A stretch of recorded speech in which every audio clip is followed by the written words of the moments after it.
자, 우리 저번 시간에 진나라 멸망까지 확인해 봤는데요. 자, 이번 시간에는 이제 그럼 진나라가 멸망하고 나서 그 다음에 중국이 어떻게 혼란스러운 시기를 또 겪다가 또 다시 안정을 찾아가는지에 대해서 살펴보도록 하겠습니다. 자, 우리 어디로 갈 거냐면 진나라가 멸망하게 된 사건으로 다시 돌아갈 건데요. 자, 한번 볼까요? 자, 진승 5강의 반란으로 진나라가 멸망하고 이 혼란스러운 시기에 다시 중국을 통일하겠다라고 주장을 하면서 두 사람이 활약을 하게 됐습니다. 하나가 여기 나와 있는 항우, 그 다음에 하나가 여기 나와 있는 유방입니다. 항우가 세운 나라 이름이 초나라고요. 그 다음에 유방이 세웠던 나라 이름이 한나라인데요. 자, 두 사람이 이 전략 전술을 겨루며 중국을 다시 통일하려고 굉장히 많은 노력을 하게 됐는데, 자, 그 시기를 보드게임으로 만들어가지고 사람들이 즐기고 있습니다. 아직도 있는 게임인데, 여러분 혹시 본 적 있나요? 자, 요거 뭐라 불러? 요거 장기라 부르지, 그치? 장기. 장기에 여기가 초나라입니다. 초나라. 요게 항우나라고, 그 다음에 요 빨간색으로 되어 있는 게 한나라입니다. 한나라. 이게 유방의 나라입니다. 알겠죠? 자, 어쨌든 그거는 그거고, 우리 요 다음 내용으로 일단 넘어가 보도록 하겠습니다. 자, 여러분 이 사진을 보면 알겠지만은 이 항우는 지금 막 칼을 들고 막 설치고 있잖아요. 그쵸? 얘는 기본적으로 싸움을 굉장히 잘하고 전략 전술을 굉장히 잘 짜는 사람으로 유명했습니다. 유방은 물론 뭐 싸움 못한 건 아니었지만 어쨌든 여기 지금 그 전투적으로 지금 표현이 안 돼 있잖아요. 그쵸? 유방은 아무래도 항우에 비해서는 이 싸움이나 이 전략 전술은 조금 떨어지는 측면이 있었어요. 하지만 여러분 제가 저번에도 말했지만은 전쟁에서 이길 때 제일 중요한 거는 개인의 싸움 기술보다는 뭐가 중요하다 그랬어?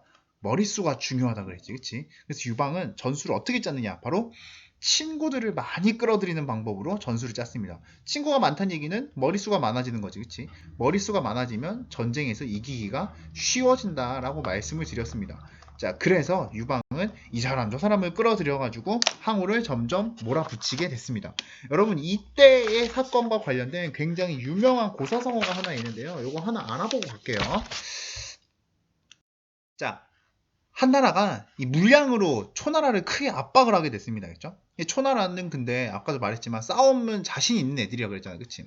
한나라가 이렇게 초나라를 압박을 하고 있지만 이 항복을 하지 않고 버티게 되자 이 한나라는 이 친구들과 함께 초나라를 둘러싼 다음에 초나라의 국민 가요를 부르게 됐습니다.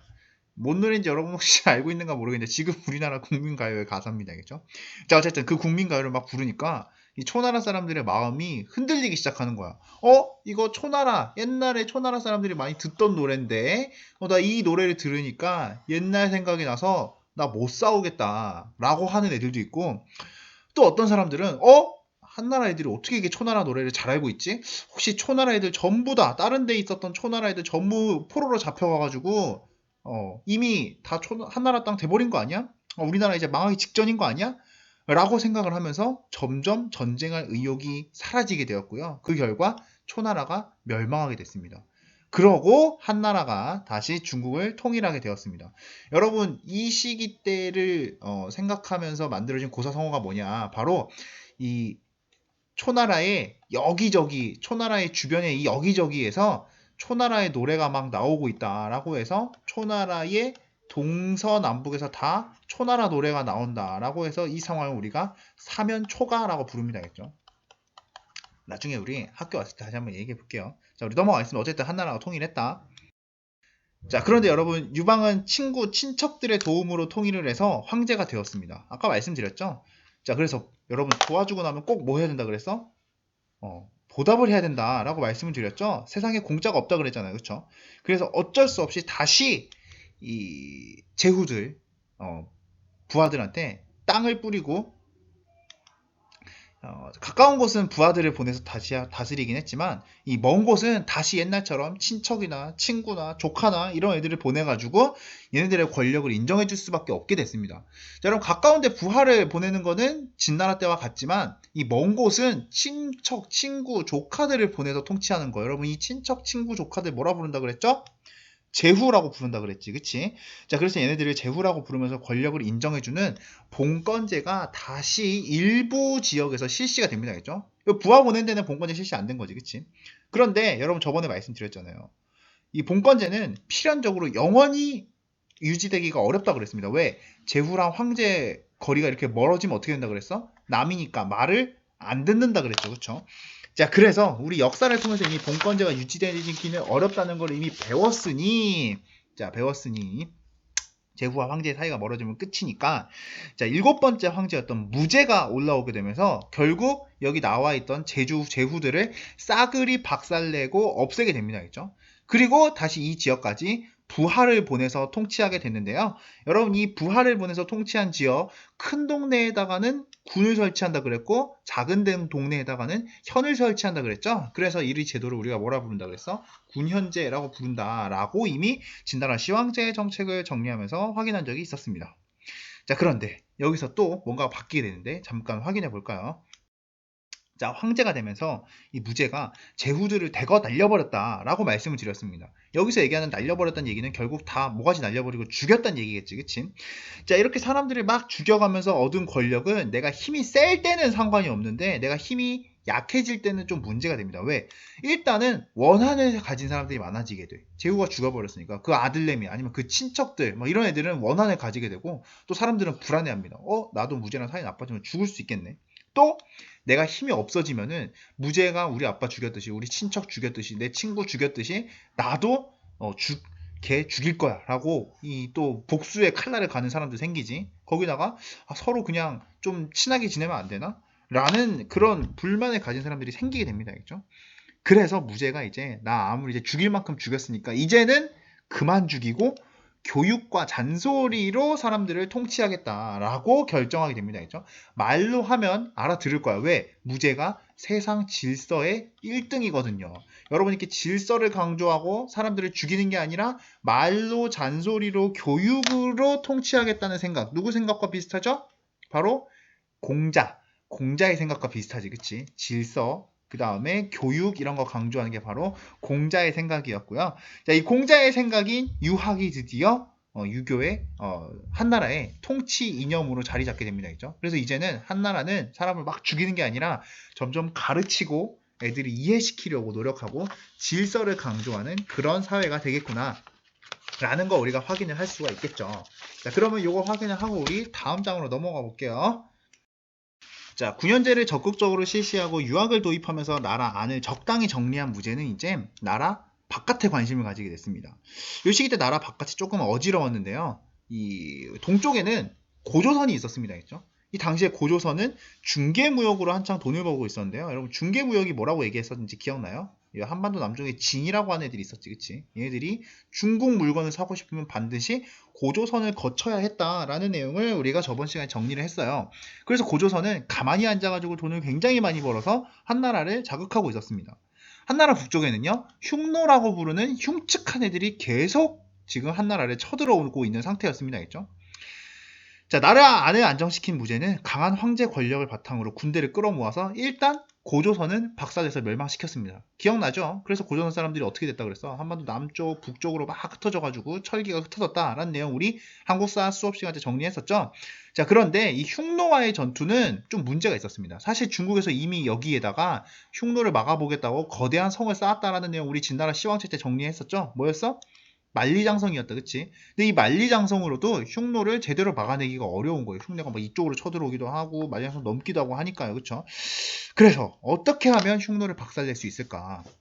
한나라 혼자만의 힘으로는 이기기가 어렵겠다는 생각을 했지. 자, 여러분 전쟁에 제일 중요한 게 뭐라고요?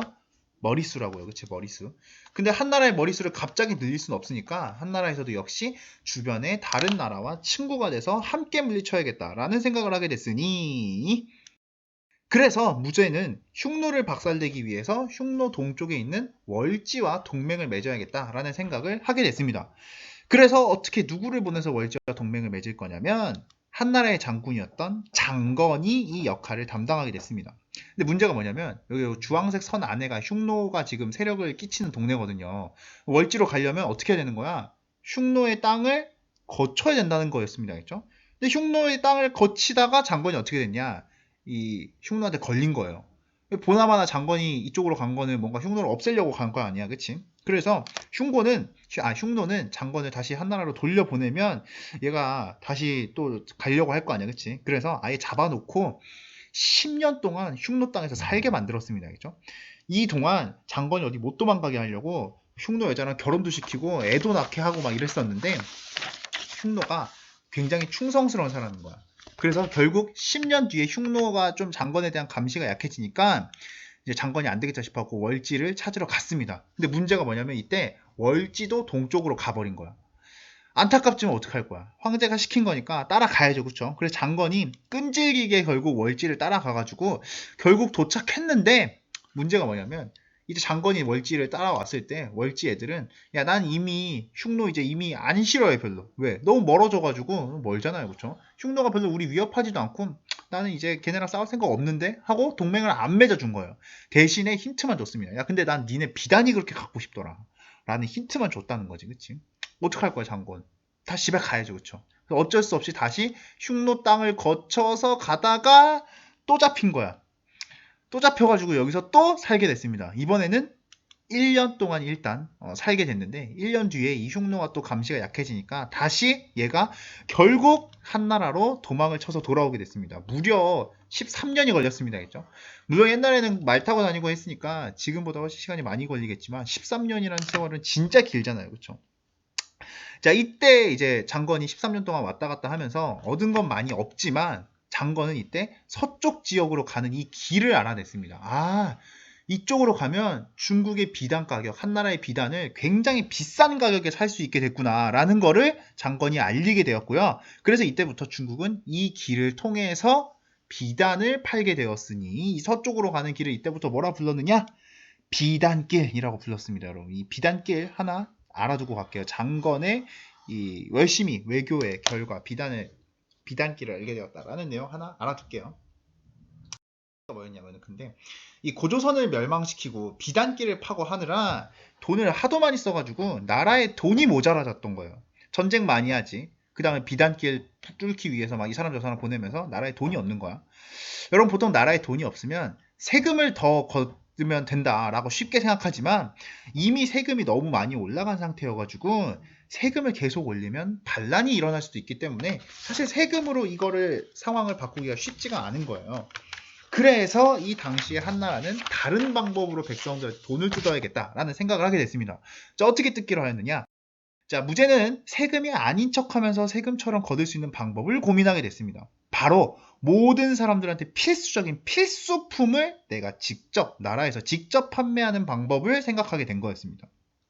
자, 이게 뭐냐 바로 사람한테 꼭 필요한 거 소금. 여러분 소금 없으면 요리 못 하잖아요. 그렇죠? 그 다음에 철, 이때 철은 농기구로도 쓰지, 주방기구로도 쓰지, 그 다음에 간단한 무기로도 쓰기 하니까 이 철이 꼭 필요했습니다. 이거를 원래는 시장 가면 살 수 있었는데 이제는 시장 못 가고 어디에 가야 되냐면 국가에서 만든 가게에만 가서 살 수 있게 했어요.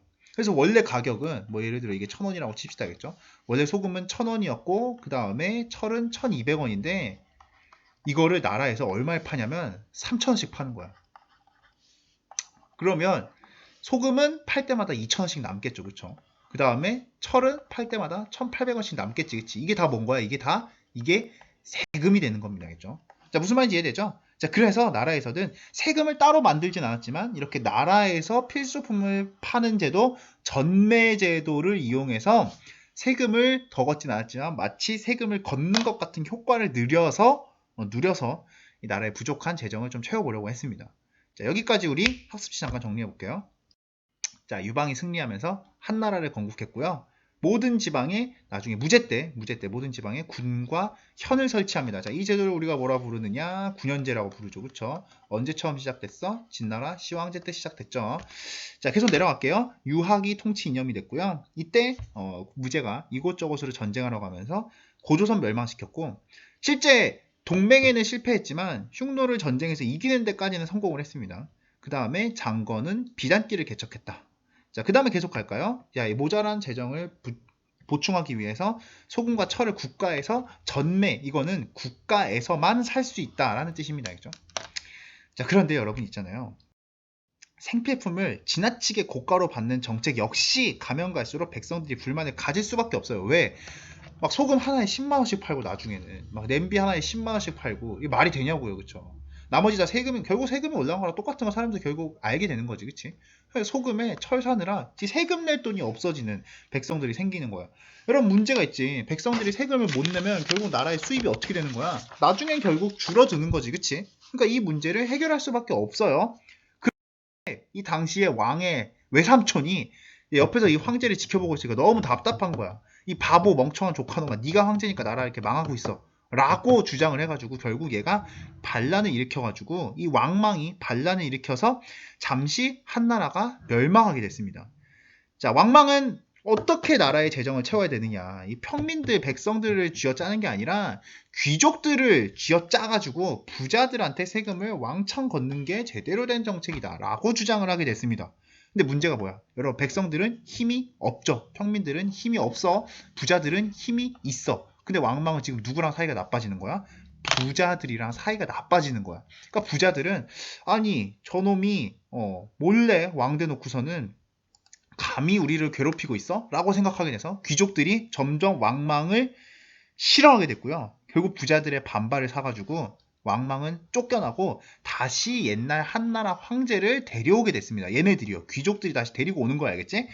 자, 그래서 다시 세워진 나라가 바로 한나라고요. 이 한나라를 뒤에 다시 세워진 한나라라고 해서 우리가 뭐라 부르느냐? 후한이라고 부르고 있습니다. 근데 여러분, 이 후한은 그러니까 시작부터 조금 문제가 있었습니다. 그렇죠? 자, 이거 무슨 문제가 있었는지 잠깐 확인해 볼게요. 자, 이 한나라 황제 자손을 다시 황제로 올려놓은 사람들이 뭐라고 생각하느냐? 이 부자들, 귀족들 이런 애들이 야, 너 나 때문에 황제 된 거야. 너 은혜를 갚으려면 우리 말 잘 들어야지 라고 주장을 하게 되면서 점점 황제를 대놓고 무시하기 시작을 했습니다. 거기다가 추가적으로 계속 문제가 생기는 거는 황제가 자꾸 갑자기 죽거나 어린 나이에 죽거나 이른 나이에 죽는 일이 많아지면서 아기 황제, 어린애 황제 아니면 바보 황제가 줄줄이 올라오게 되면서 여러 신하들한테 황제가 욕먹고 무시당하는 일이 점점 많아집니다. 왜? 어렸을 때 올라왔으니까 뭐 배운 게 없는 거야. 그리고 제대로 공부를 못하고 황제가 됐으니 또 역시 배운 게 없는 거야. 그래서 이 힘센 황제들이 황제를 무시하고 지 마음대로 정치를 하게 됐습니다. 이러니 이제 욕하는 신하들 만나기 싫잖아요. 그렇죠? 그러니까 황제들은 자기한테 좋은 얘기 해주는 못된 신하들만 계속 옆에다 두고서 우리 말치로 우리가 예쁜 말만 해줄게. 그 다음에 너 잘하고 있으니까 가만히 있어. 그리고 얘들 나중에 어디 가서 뭐 하겠어? 막 뇌물 받고 못된 짓 하고 막 이런 나쁜 신하들만 늘어가기 시작하는 거죠. 그러고 이때 황제가 백성들의 생활을 관리 안 해주니까 나라는 엉망진창인데 황제는 아무것도 안 하고 그냥 자기들한테 좋은 얘기 해주는 친한 신하들이랑만 즐겁게 놀고 있으니 한나라는 당연히 점점 어려워지겠죠. 그래서 결국 참다 못한 백성들이 도저히 안 되겠다 싶어가지고 노란색 두건을 쓰고서 반란을 일으키게 됐습니다. 자, 여러분, 이렇게 노란색 두건을 쓴 백성들이 황제 때려잡고 나라 때려잡고 일으킨 반란, 노란색 수건을 쓴 사람들의 반란이다라고 해서 이걸 우리가 뭐라 부르느냐? 황건적의 반란이라고 부르고 있습니다. 그렇죠? 근데 문제가 뭐야? 여러분, 반란이 일어났으면 황제가 이거 잡으러 가야 될 거 아니야, 그치? 자, 그런데 황제는 사실 얘네들을 직접 해치울 수 있을 만한 능력이 없는 거야. 왜? 바보라 그랬잖아요. 아까 황제들이, 그치?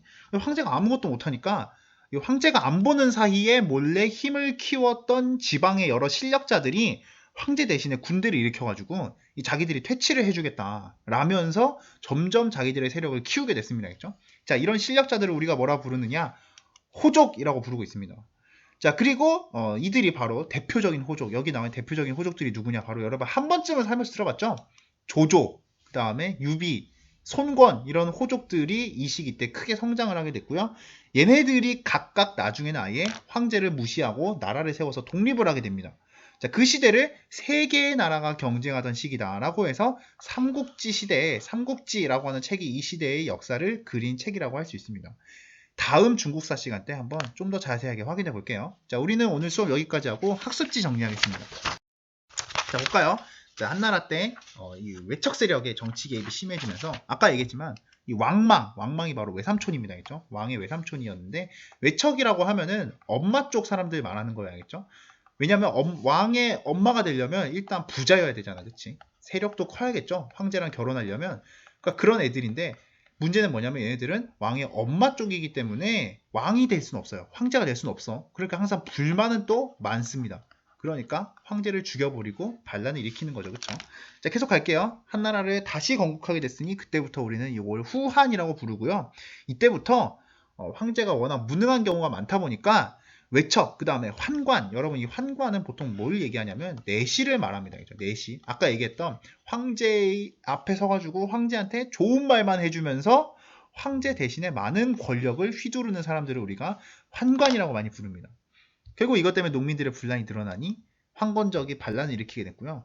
이 황건적의 반란을 진압해 주겠다면서 호족들이 크게 성장하게 되었다. 자, 결국 나중에는 호족들에 의해서 멸망하게 됩니다. 자, 우리 오늘 여기까지 수업할게요.